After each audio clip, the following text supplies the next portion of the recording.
Yes, Yeah. at first I was quite angry.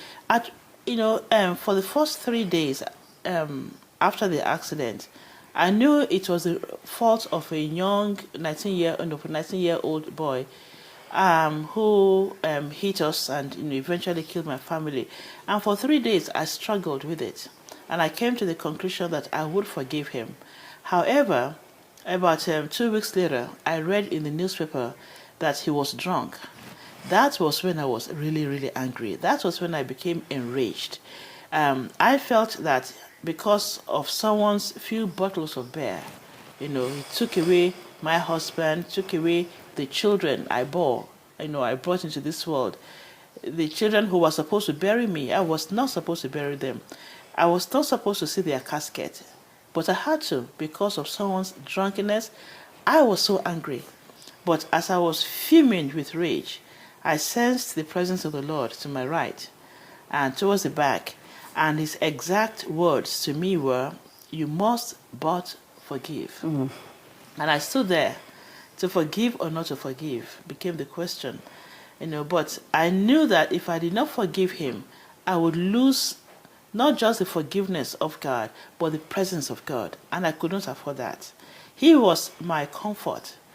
He was my peace. He was the only person who could reach into the recesses of my heart. In essence, he was like a balm of Gilead. In fact, that was an experience that I had when I was praying. I was just crying before the Lord.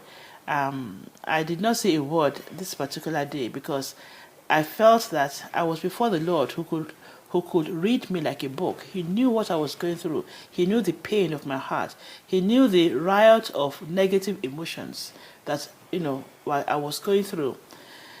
And the Lord, I saw this vision, and it was as if the Lord poured on my head a vial of oil.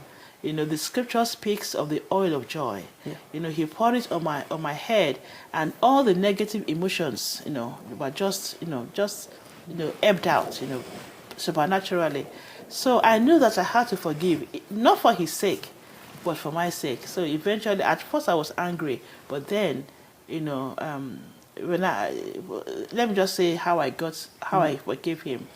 I went to Oral Roberts University, and I met a fellow student. So I met this lady there. She was in Christian counseling. I was in theology, and she asked me to come to her apartment for counseling.